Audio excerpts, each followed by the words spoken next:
मैं हूं आबिद हुसैन शेख। आपका खैर मकदम कर्नाटक एक्सप्रेस में। सबसे पहले नजर आज की हेडलाइंस पर।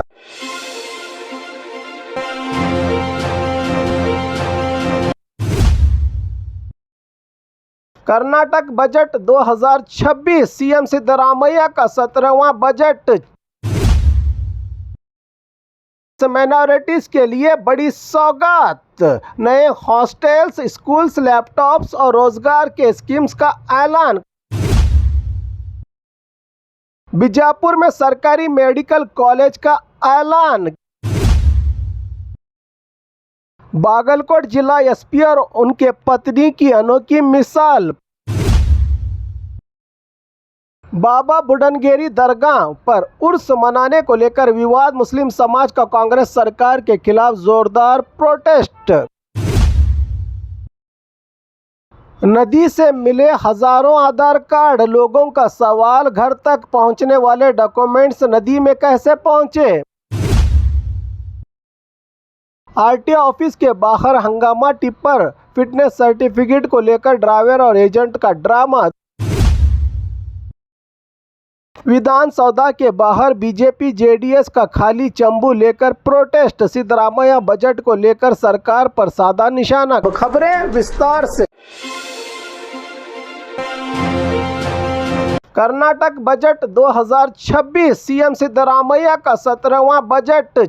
4.48 लाख करोड़ का प्लान, 16 साल से कम बच्चों पर सोशल मीडिया बैन का ऐलान। कर्नाटका के चीफ मिनिस्टर सिद्धरामैया ने 2026-27 का अपना ही रिकॉर्ड तोड़ 17वां स्टेट बजट विधानसौधा में पेश किया। उनका बजट स्पीच लगभग 3 घंटे 5 मिनट तक चला। इस साल 4.48,000.004 करोड़ का बड़ा बजट पेश किया गया, जो राज्य का सबसे बड़ा ऐतिहासिक बजट माना जा रहा है, जिसमें टेक्नोलॉजी डेवलपमेंट, इंफ्रास्ट्रक्चर और एनवायरमेंट प्रोटेक्शन और एजुकेशन पर खास जोर दिया गया है। बजट का एक बड़ा फैसला ये भी है कि 16 साल से कम उम्र के बच्चों के लिए सोशल मीडिया पर बैन लगाया जाएगा, ताकि मोबाइल और सोशल मीडिया के नुकसान से बच्चों को बचाया जा सके। साथ ही बेंगलुरु पर हर तरह से बढ़ते प्रेशर को कम करने के लिए मैसूरू को स्टेट का सेकंड आईटी सिटी बनाने का प्लान भी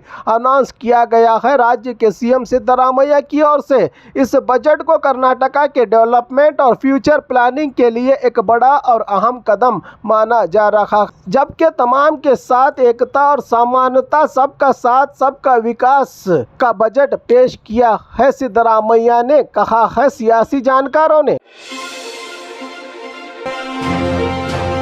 माइनॉरिटीज के लिए बड़ी सौगात, नए हॉस्टल्स, स्कूल्स, लैपटॉप्स और रोजगार के स्कीम्स का ऐलान। कर्नाटका बजट 2026 में सीएम सिद्धरामैया ने माइनॉरिटी कम्युनिटी के लिए कई बड़ी योजनाओं का ऐलान किया है। ज्यादा डिमांड वाले जिलों में 25 नए पोस्ट मैट्रिक हॉस्टल्स खोले जाएंगे और 10 नए रेसिडेंशियल स्कूल्स संत शिशुनाल शरीफ के नाम पर सीबीएसई पैटर्न में शुरू होंगे। आगे चलकर 25 और रेसिडेंशियल स्कूल्स खोलने का प्लान भी बनाया है सरकार ने। इसके अलावा 117 मौलाना आज़ाद मॉडल और उर्दू स्कूल्स को अपग्रेड किया जा रहा है और स्कूलों को 400 करोड़ रुपयों के खर्च से मॉडर्न बनाया जाएगा। टैलेंटेड स्टूडेंट के लिए सीईटी, जेईई और नीट कोचिंग के लिए स्पेशल ट्रेनिंग सेंटर्स भी बनाए जाएंगे। साथ ही 5,000 गरीब स्टूडेंट को लैपटॉप खरीदने के लिए 50,000 रुपये की मदद दी जाएगी। रोजगार के लिए माइनॉरिटी यूथ को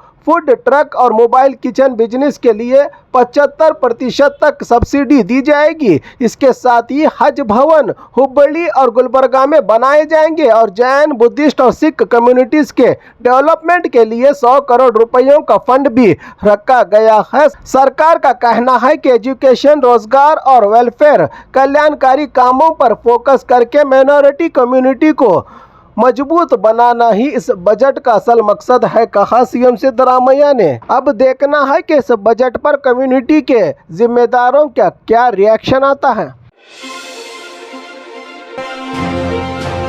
बीजापुर में सरकारी मेडिकल कॉलेज का ऐलान। क्या रंग लाई पीपीपी विरोध आंदोलन की लड़ाई, लेकिन अभी सिर्फ डीपीआर तक ही सीमित। कर्नाटका बजट में बीजापुर जिले के लिए सरकारी मेडिकल कॉलेज का ऐलान तो ज़रूर हुआ है, लेकिन फिलहाल सिर्फ डिटेल्ड प्रोजेक्ट रिपोर्ट डीपीआर तैयार करने की घोषणा की गई है सरकार की ओर से। इस बजट में मेडिकल कॉलेज के निर्माण के लिए अभी सीधा पैसा अलोकेटेड नहीं हुआ है, इसीलिए आंदोलन करने वाले लोगों का कहना है कि डीपीआर जल्दी तैयार हो और अगले चरण में फंड सैंक्शन हो, इस पर नज़र रखना भी ज़रूरी है। उनका कहना है कि यह संघर्ष की पहली जीत है, लेकिन मेडिकल कॉलेज हकीकत में बनने तक लड़ाई हमारी जारी रहेगी, कहा पीपीपी के खिलाफ बीजापुर के आंदोलनकारियों ने।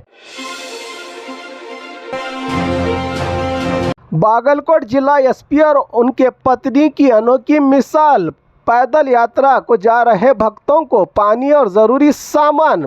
बागलकोट में खूबसूरत इंसानियत का नज़ारा देखने को मिला, जहां जिला एसपी खुद सिद्धार्थ गोयल अपनी पत्नी और बच्चे के साथ एक कॉलोनी के पास श्रीशैल मल्लिकार्जुन दर्शन के लिए जा रहे भक्त पैदल यात्रियों को पानी और ज़रूरी सामान देते हुए नजर आए। दिलचस्प बात यह रही कि जिला एसपी ने फ़ोटो और वीडियो बनाने से मना कर दिया और कहा कि हम ये काम पब्लिसिटी के लिए नहीं बल्कि अपनी आत्मा की तसल्ली के लिए कर रहे हैं। इस घटना ने समाज को एक स्ट्रॉन्ग पैगाम दिया है कि इंसानियत और खिदमत सबसे बड़ी चीज़ है, और ये साबित किया है बागलकोट जिला एसपी ने।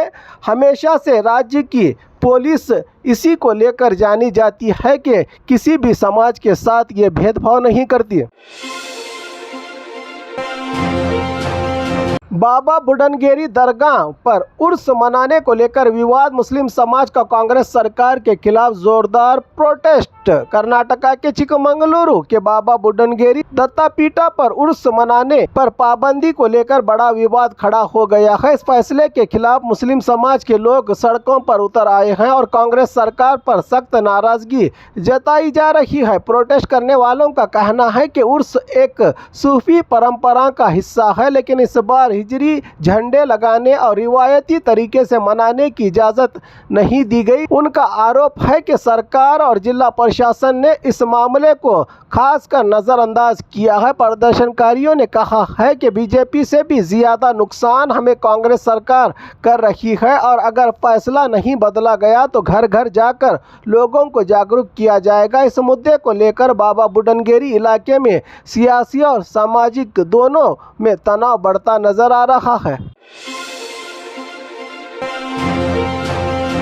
नदी से मिले हजारों आधार कार्ड। लोगों का सवाल, घर तक पहुंचने वाले डॉक्यूमेंट्स नदी में कैसे पहुंचे? मंगलुरु से एक हैरान कर देने वाली खबर सामने आई है। नेत्रावती नदी के किनारे हजारों आधार कार्ड मिलने से पूरे इलाके में सनसनी फैल गई है। जानकारी के मुताबिक मंगलुरु विधानसभा के पुडू गांव के परंगीपेटे एरिया में नदी के किनारे बड़ी तादाद में आधार कार्ड पड़े मिले। यह वही कार्ड हैं जो लोगों के घर तक पोस्ट के जरिए पहुंचने वाले थे। जब इस बात की खबर फैली तो स्थानीय लोग और पंचायत अधिकारी तुरंत मौके पर पहुंचे और हजारों कार्ड्स जमा किए। लोगों का कहना है कि ये आम लोगों के जरूरी डॉक्यूमेंट्स हैं जिन्हें इस तरह नदी में फेंका गया। इस घटना पर विधानसभा स्पीकर यूटी कादर ने भी गंभीरता दिखाते हुए ऊंचे स्तर की जांच का आदेश दिया है और जिम्मेदारों पर सख्त कार्रवाई की बात कही गई है। स्थानीय लोगों को शक है कि कहीं पोस्ट के जरिए घर तक पहुंचने वाले ये आधार कार्ड्स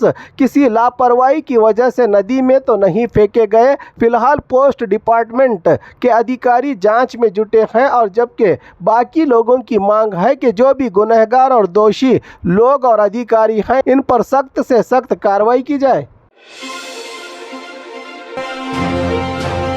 आरटीओ ऑफिस के बाहर हंगामा। टिप्पर फिटनेस सर्टिफिकेट को लेकर ड्राइवर और एजेंट का ड्रामा। दूसरे लोगों को भी हुई काफ़ी परेशानी। चिकबल्लापुर के आरटीओ ऑफिस के बाहर एक टिप्पर गाड़ी के फिटनेस सर्टिफिकेट को लेकर बड़ा हंगामा देखने को मिला। आरटीओ इंस्पेक्टर दासे गौड़ा ने टिप्पर के खराब टायर और कुछ कमियों की होने की वजह से फिटनेस सर्टिफिकेट देने से मना कर दिया और पहले गाड़ी ठीक करने को कहा। इसी बात पर नाराज आरटीओ एजेंट नागराज ने टिप्पर को फिटनेस सर्टिफिकेट चेकिंग की जगह पर ही आधा अधूरा खड़ा कर दिया टिप्पर को, जिससे दूसरी गाड़ियों की चेकिंग भी रुक गई। 2 घंटे तक कई लोग अपनी गाड़ियों के साथ भूखे प्यासे इंतजार करते रहे। बाद में मीडिया पहुंचने पर एजेंट ने माफी मांगी और टिप्पर हटा दी। तब जाकर बाकी गाड़ियों का फिटनेस सर्टिफिकेट का काम शुरू हुआ। इस घटना से आरटीओ ऑफिस में एजेंट के सिस्टम्स और दबाव की सियासत पर भी सवाल उठ रहे हैं अधिकारियों पर।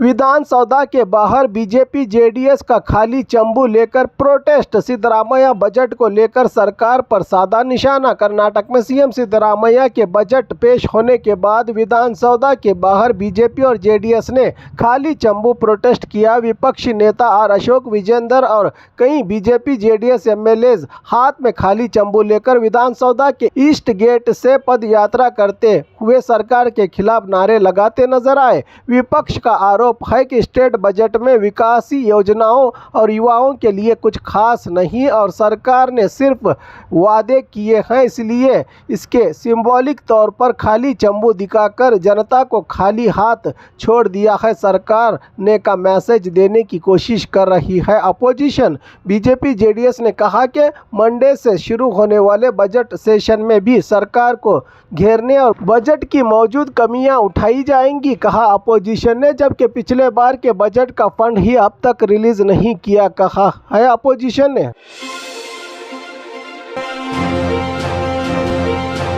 और खबरों के लिए देखते रहिए कर्नाटक एक्सप्रेस।